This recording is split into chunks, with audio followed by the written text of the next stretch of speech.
Pak Kiai, adakah nikah nasional? Hah? Kok ada nikah nasional? Berarti ada nikah internasional nih sebenarnya. Yang Anda maksud itu apa? Nikah beda agama. Oh, nikah nasional. Karena kejadian di Pontianak, keputusannya hari ini ya. Ada berbeda agama itu menikah. Laki-lakinya Muslim, yang perempuannya Nasrani. Pengadilan negeri memerintahkan catatan sipil untuk mencatatkan pernikahan mereka. Serahlah, saya bilang. Karena malaikat pun pasti sudah mencatat hakimnya. Yonong loh.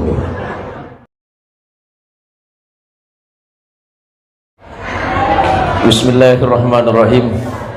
Assalamualaikum warahmatullahi wabarakatuh. Saya mohon izin untuk tidak berdiri malam ini, Bu, karena barusan saya nyampe dari Kabupaten Ketapang.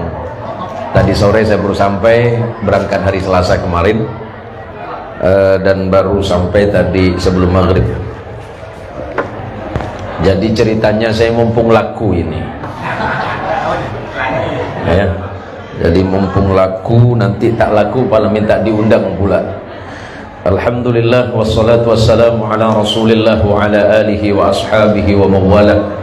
Wa ba'duh, yang saya hormati dan saya muliakan para imam dan takmir masjid yang kita cintai, Nurul Fajri. Semoga masjid ini adalah tempat bagi kita semuanya, bahkan menjadi saksi kelak di hadapan Allah bersama Nabi kita Muhammad sallallahu alaihi wasallam. Amin. Yang saya hormati dan saya muliakan guru kita semuanya, Ustadz Mukhtarul Aziz, kemudian Ustadz Husnan Yaqub, Ustadz yang lain hadir malam hari ini, juga pengurus FWC NU Pontianak Utara, Ustadz Quraisy Syihab, nggak pakai Syihab ya? Oh, Ustadz Quraisy saja. Ini jadi bingung saya ini, Bu. Ini saya mau ceramah apa mau makan saya? Dua-dua ya. Ya Allah, tak tega rasa saya.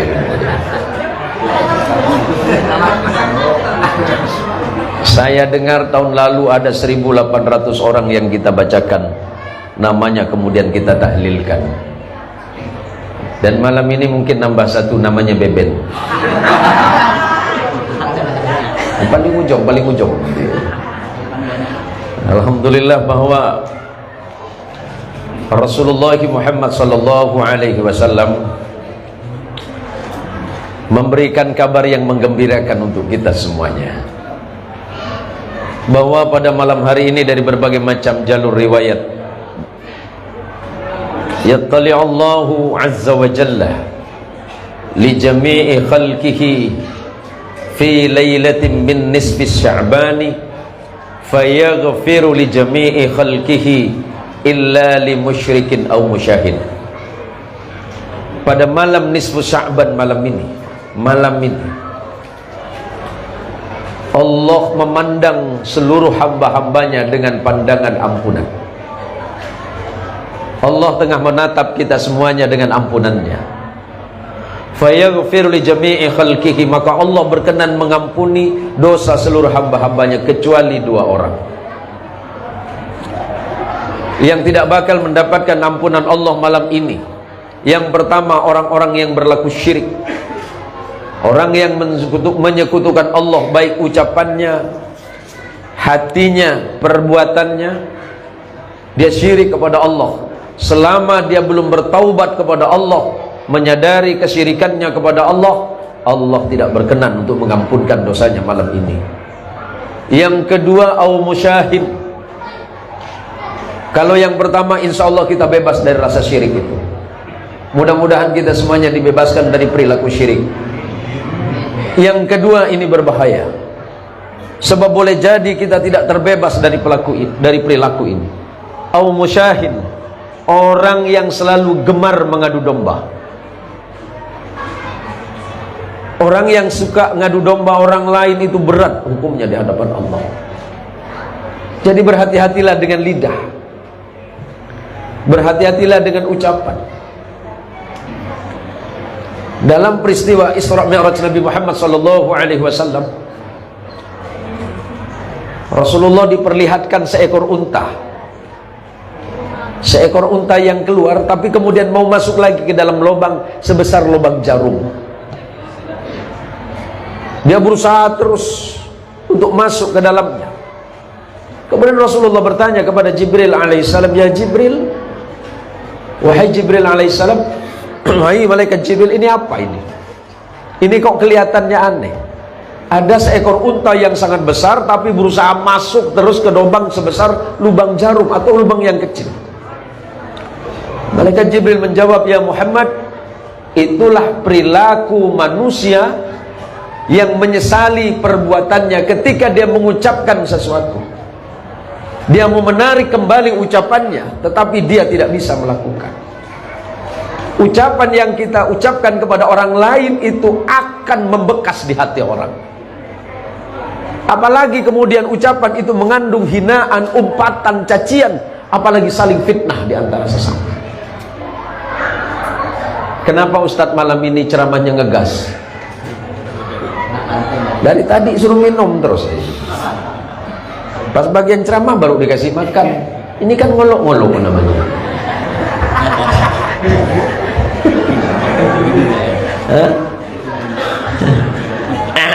Jadi suara saya udah habis. Jadi ceramah saya tak lama. Tadi yang bilang jam berapa? Jam 1 ya? Setengah 1 ya? Kita sepakat ya? Amplop 5. Wah, berarti jam 1 positif saja nih. Malam ini kita berbahagia sekaligus juga bersedih. Berbahagia karena insya Allah Allah pasti mengampunkan dosa kita semuanya. Bersedihnya kenapa? Setahun yang lalu ketika menjelang Ramadan, pertengahan bulan Sya'ban, kita duduk bersama, berdoa bersama dengan orang-orang yang kita cintai, bersama ayah, bersama ibu, bersama saudara, bersama tetangga. Ternyata orang yang berdoa bersama kita di bulan Sya'ban tahun lalu, malam ini sudah tidak ada lagi di samping kita, tapi sudah menghadap kepada Allah Subhanahu wa ta'ala. Bahagia sekaligus bersedih. Akan tetapi untuk mengobati kesedihan kita, kita sudah mengirimkan hadiah untuk orang-orang yang kita cintai melalui tahlil jamaah yang diadakan oleh Ustadz Mukhtarul dengan para jamaah, Ustadz Rusnan, yang luar biasa. Setiap tahun kita istiqomah mengadakan di tempat ini. Tadi udah menyindir-cindir bid'ah nih. Begini ya, boleh saya jelasin dikit ya. Jangan banyak-banyak, nanti kalau sampean pintar semua, saya banyak saingan, tak laku lagi nanti saya. Jadi saya jelaskan sebentar saja bahwa pada malam hari di bulan di nisfu Sya'ban, nanti silakan lihat beberapa riwayatnya itu. Saya tidak bisa menjelaskan detail. Rasulullah Shallallahu Alaihi Wasallam itu sholat di pertengahan malam Sya'ban. Sampai kata Sayyidah Aisyah radhiyallahu anha, istri Nabi, "Aku menyangka Nabi meninggalkanku, saking lamanya sujud Rasulullah Shallallahu Alaihi Wasallam di malam Sya'ban." Tetapi pertanyaannya, adakah sholat sunat nisfu Sya'ban? Tidak ada. Jangankan hadis sahih atau di bawahnya yang kita sebut dengan hadis-hadis yang lain, baik itu hadis ahad, hadis hasan dan seterusnya, hadis dhaif pun tidak kita temukan. Yang banyak kita temukan adalah hadis maudhu, hadis palsu. Bahkan seorang ulama pengkritik hadis terbaik itu namanya Imam Al-Jauzi, bukan Ibnul Qayyim ya, tapi Imam Al-Jauzi di dalam kitab Maudhu'atnya banyak menjelaskan tentang hadis-hadis palsu yang berkaitan tentang sholat sunat nisfu Sya'ban. Itu yang perlu kita luruskan. Nabi melakukan itu memang tidak dijelaskan apa niatnya. Akan tetapi Nabi tidak pernah menyampaikan kepada para sahabat untuk sholat nisfu Sya'ban. Maka ulama-ulama dari zaman dahulu itu banyak melakukan salat sunnah di malam nisfu Sya'ban itu dirubah niat. Ada salat sunat mutlak, termasuklah salat sunat tasbih. Seperti yang kita lakukan tadi. Salatnya memang agak lama. Ya lumayan lah. Buat besarkan betis kan.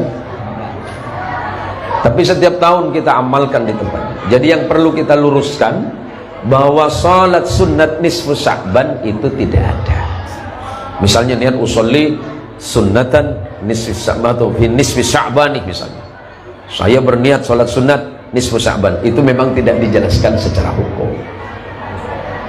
Yang banyak dilakukan oleh ulama-ulama, termasuklah ulama dunia pesantren hari ini, adalah salat sunat mutlak atau salat sunat tasbih. Ya, jadi biar tidak terjadi simpang siurnya tentang salat nisfu Sya'ban. Saya bukan paham betul tentang hadis, tetapi saya selalu berusaha untuk mencari kebenaran sebuah perkara hukum berdasarkan kepada tinjauan-tinjauan hadis yang ada, dan memang tidak ditemukan. Kalau seandainya saudara menemukan hadis yang berkenaan tentang bolehnya salat nisfu Sya'ban, tolong bawa ke rumah saya. Saya pengen belajar saja. Mungkin saya tidak mendengar riwayat itu. Sebab kita harus mengakui apa yang pernah diucapkan oleh Imam Syafi'i rahimahullah ta'ala. Beliau mengatakan, idza sahhal hadithu fahuwa madhhabi. Kalau ada satu hadis yang sahih, maka itu adalah pendapatku. Apalagi saya. Jadi mohon maaf kalau apa yang disampaikan oleh pembawa acara tadi itu memang bukan mengada-ngada.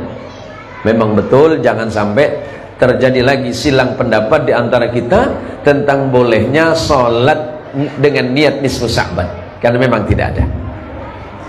Diganti niat saja. Diganti niat kan tidak masalah, Pak. Diganti niat dengan sholat mutlak atau sholat sunat tasbih. Yang perlu saya sampaikan hadis lagi nih.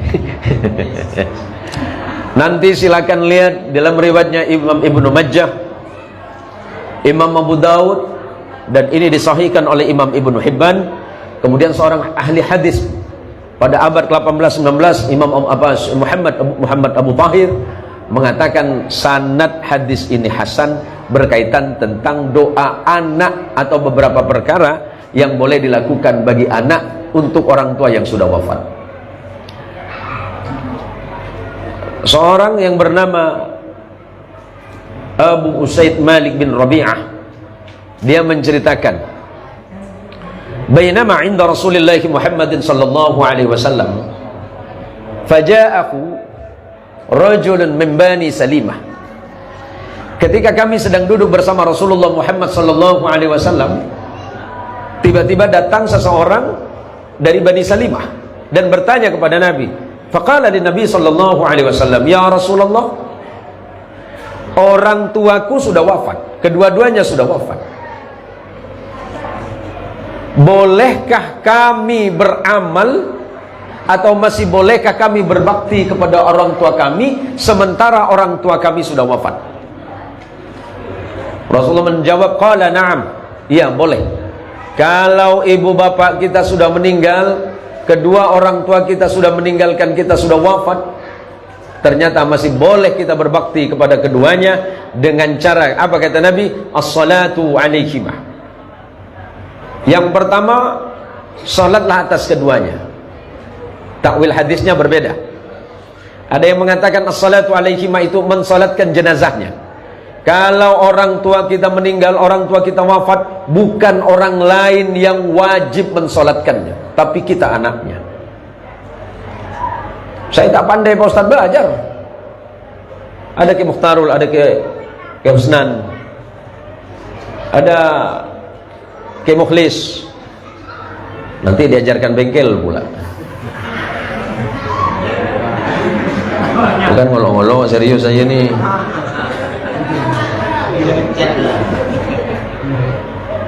Boleh kata Nabi. Yang pertama as-salatu alaihimah, mensalatkan jenazahnya. Ada yang mengatakan berdoa untuk keduanya.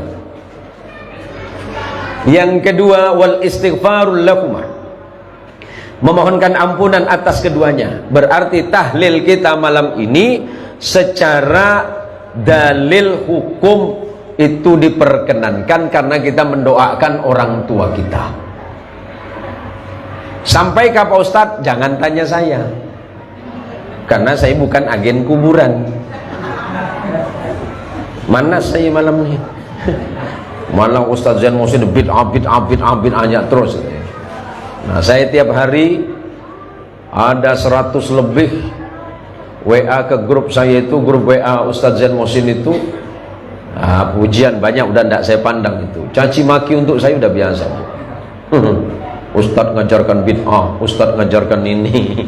Bapak kau bid'ah.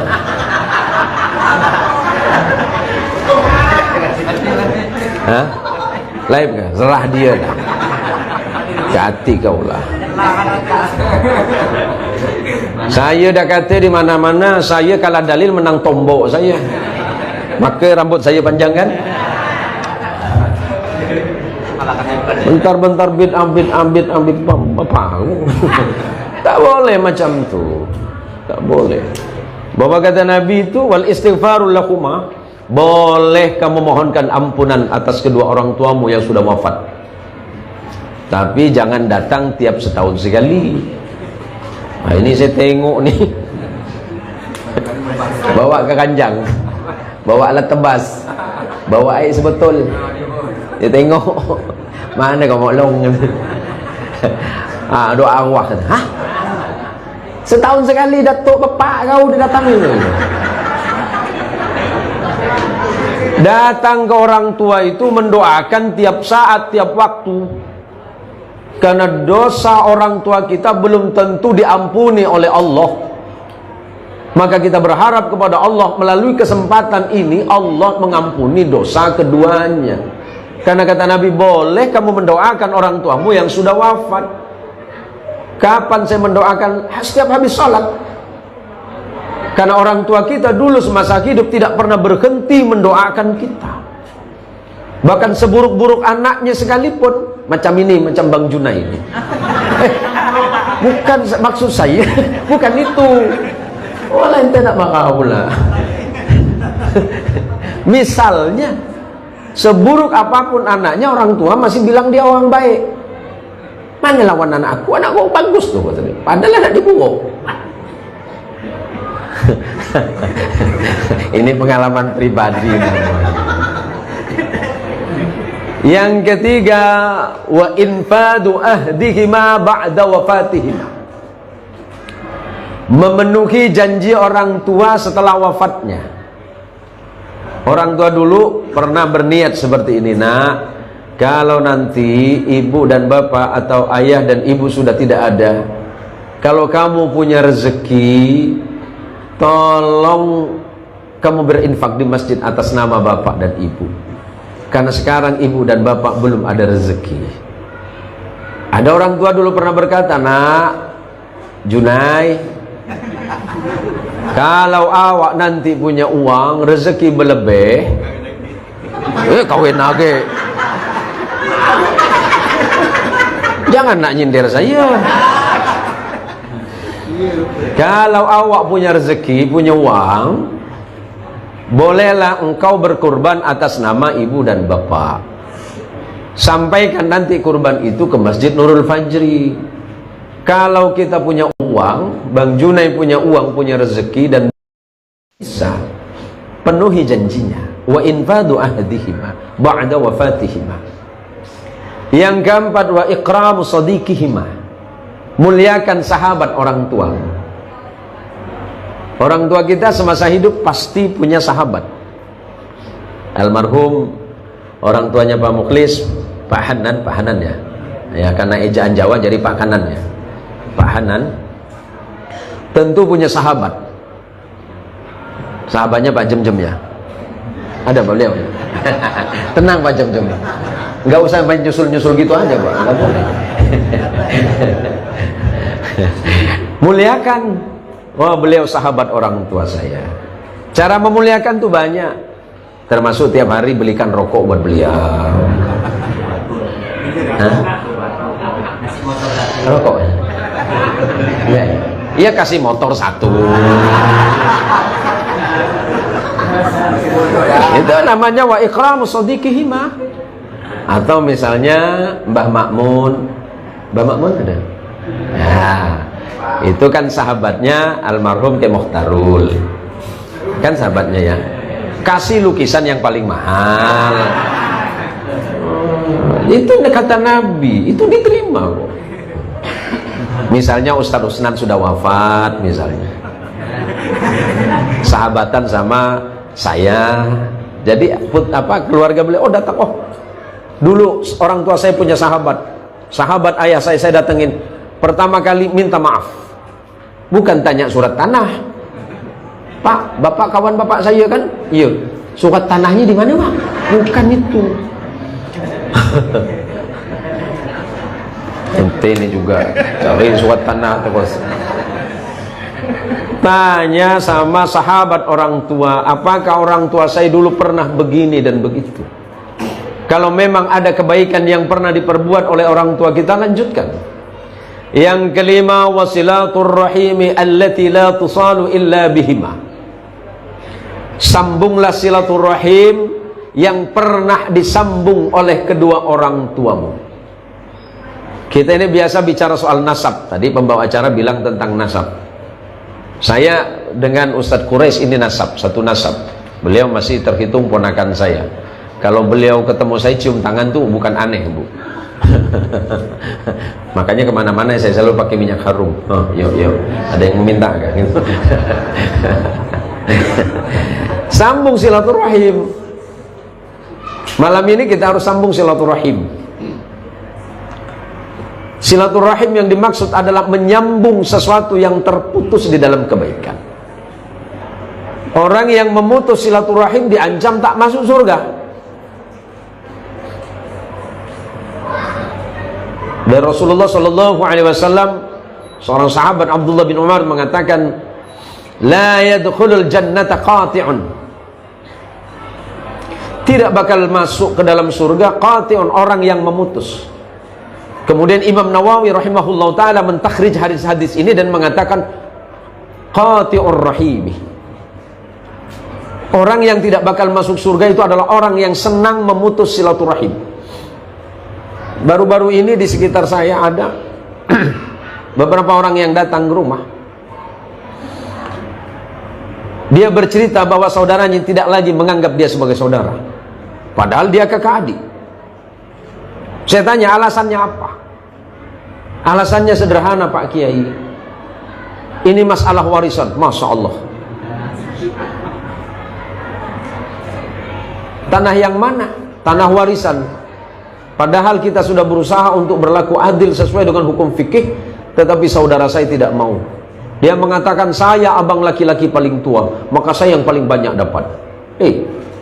Dalam Islam itu bicara soal hukum fikih, hukum faraid, hukum bagi warisan atau mawarith, tidak ada istilah abang tertua atau adik paling muda. Kalau abang laki-laki dengan adik paling muda laki-laki, hukumnya sama bagiannya.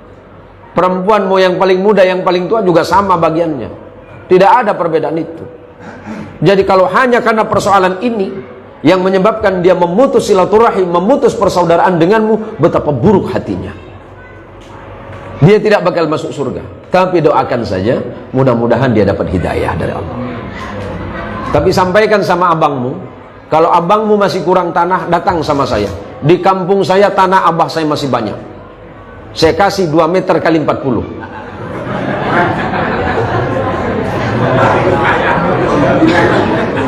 Hah? Oh gitu ya. Itu pukulan terakhir sudah. Saya kata dengan dia, jangan karena persoalan materi duniawi kamu itu bermusuhan dengan orang lain, apalagi saudaramu. Haram itu. Jadi kata Nabi, ada seorang datang kepada Nabi, Nabi, saya sudah berbuat baik kepada orang itu, tapi dia selalu berbuat buruk kepadaku. Saya menyambung silaturahim, tapi dia memutusnya. Apa kata Nabi? Kalau memang engkau sesuai dengan apa yang kau sampaikan, maka engkau selamat dari siksa api neraka. Kita menyambung silaturahim, tapi dia tidak mau, biarkan saja. Kita sudah memberikan kasih sayang kepadanya, tapi dia benci kita, tak masalah. Maka malam hari ini kita memang sudah tidak lagi bersama orang tua kita di dunia ini.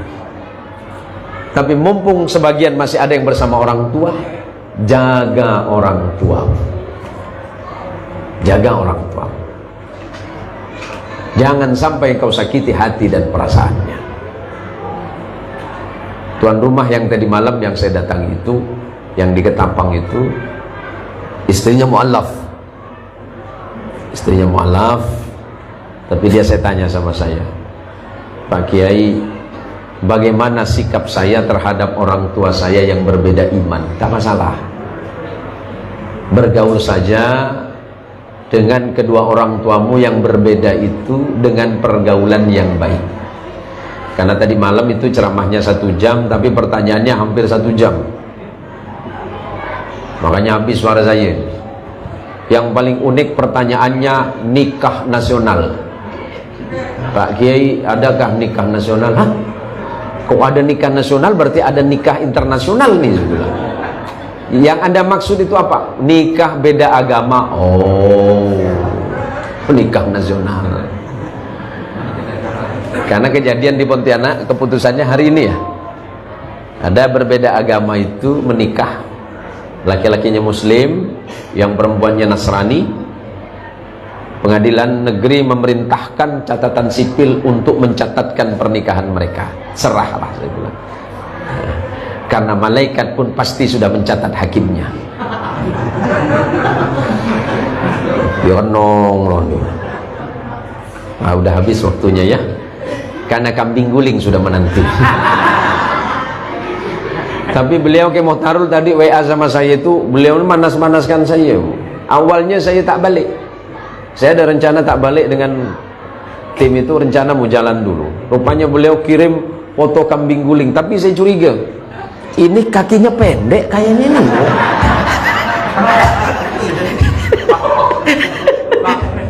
Kata beliau, ini bukan bipang. Jadi kita malam hari ini tarhib Ramadan. Sebentar lagi kita masuk bulan Ramadan. 15 hari ke depan insya Allah Allah akan mempertemukan kita dengan bulan Ramadan. Kiranya Allah memanjangkan usia kita semuanya. Allah kuatkan iman dan Islam kita dan mampu berpuasa. Saya cuma khawatir dengan sahabat saya Pak RT. Mana Pak RT? RT Yanto. Pak RT masuk lah Pak RT. Hah?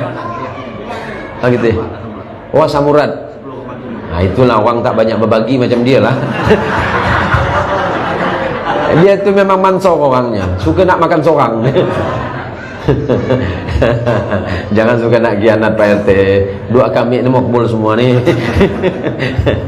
Jadi para jamaah sekalian yang dirahmati oleh Allah, paling terakhir karena memang suara saya sudah habis ini. Jadi suatu hari Nabi Allah Sulaiman alaihi salam kedatangan 2 orang tamu.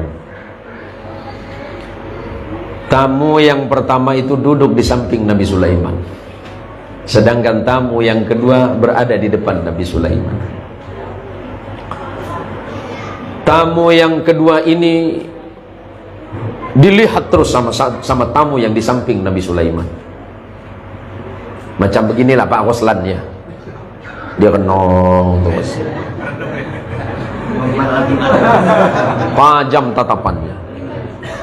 Tamu yang di depan Nabi Sulaiman ini berkata kepada Nabi Sulaiman, berbisik, Nabi Sulaiman, tamu yang di samping Anda itu siapa? Kenapa? Kata Nabi Sulaiman, dia melototin saya terus dari tadi, tidak berkedip lagi. Berjam-jam saya duduk di sini, tak bisa gerak rasanya saya.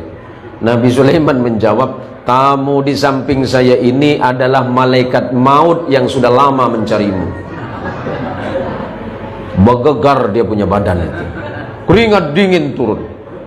Nabi Sulaiman, Anda ini kan Nabi yang hebat, Anda menguasai angin, menguasai seluruh makhluk. Boleh hendak saya dikeluarkan dari ruangan ini? Ngapa pula? Kata Nabi Sulaiman, salam. tamu samping anda itu malaikat maut rupanya. Ya udah tak apa-apa kata Nabi Sulaiman. Akhirnya Nabi Sulaiman memerintahkan angin untuk membawa tamunya itu ke India. Hilang, cus. Malaikat bingung. Yang tadi mana? Katanya. Kata Nabi Sulaiman, tamu yang tadi itu malaikat takut sama ente. Terus dia minta dipindahkan ke India. Malaikatnya tersenyum, alhamdulillah. Kok alhamdulillah? Allah memang memerintahkanku untuk mencabut nyawanya di India. Jadi tak perlu susah-susah saya cari dia katanya. Nah, jadi kalau Pak Ruslan minta pindah kemana nih? Nah, minta pindah ke Bunggur ke? Jangan nak main minyak kencing aja. Minyak dah habis ya. Nah, malam ini kita berkelakar dan mudah-mudahan hati kita ini dibersihkan oleh Allah Subhanahu wa taala. Karena kita dari tadi Masya Allah, terima kasih ke Muhtarul, ke Husnan dan kiai-kiai yang lain itu yang sudah baca tawassul hampir 2000 ya. Ada 2000 mungkin? Ada 2000? Ada nama Pak Mukhlis nggak di situ?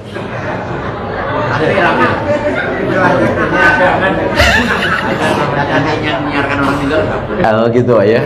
Nah, jadi alhamdulillah berapa hari ini saya tidak ada di Pontianak karena keliling saya, dan alhamdulillah aman karena tak dengar pengumuman Ustadz Mukhlis. Oh, udah pagi beliau itu kala-kala malaikat maut, innalillahi gitu. Kecut rasa saya. Enggak, bukan apa, saya kecut tuh. Ya Allah, mudah-mudahan bukan ke Husnan Yakob ya Allah gitu. Gagah kalau nyampaikan pengumuman. Para jamaah kaum muslimin gitu. Nah, maka berhati-hatilah, khawatir dalam 2 minggu ini tidak ada yang pengumuman. Rupanya yang tukang pengumuman yang tidak ada.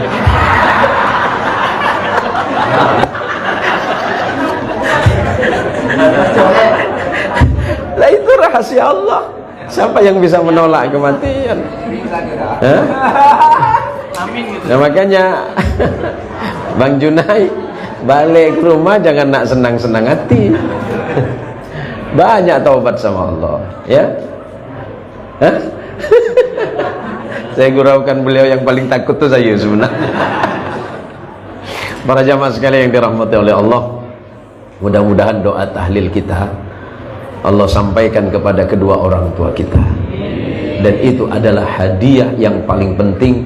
Karena ketika seseorang ditanya, seorang ulama pernah ditanya, hadiah apa yang paling baik untuk orang tuaku?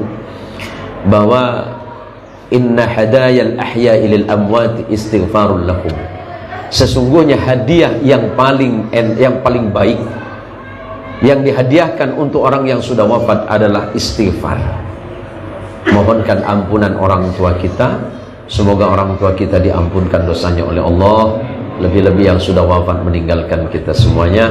Karena alhamdulillah sebentar lagi masih ada acara itu apa? Gambus itu sebagai tarhib Ramadan, menunggu datangnya bulan Ramadan. Mudah-mudahan sedekah saudara-saudara diterima oleh Allah Subhanahu wa taala. Yang sudah bersedekah meniatkan untuk kedua orang tuanya, insya Allah pasti akan disampaikan oleh Allah. Tidak akan ada hadiah dari anak yang masih hidup, melainkan Allah pasti akan menyampaikan kepada yang sudah wafat. Dan berdoalah kepada Allah, mudah-mudahan kelak kita dikumpulkan bersama kedua orang tua kita masing-masing, anak, istri kita dan keturunan kita dan kaum muslimin di hadapan Allah bersama Nabi kita Muhammad sallallahu alaihi wasallam. Ala hadhihi niyyah al-Fatihah.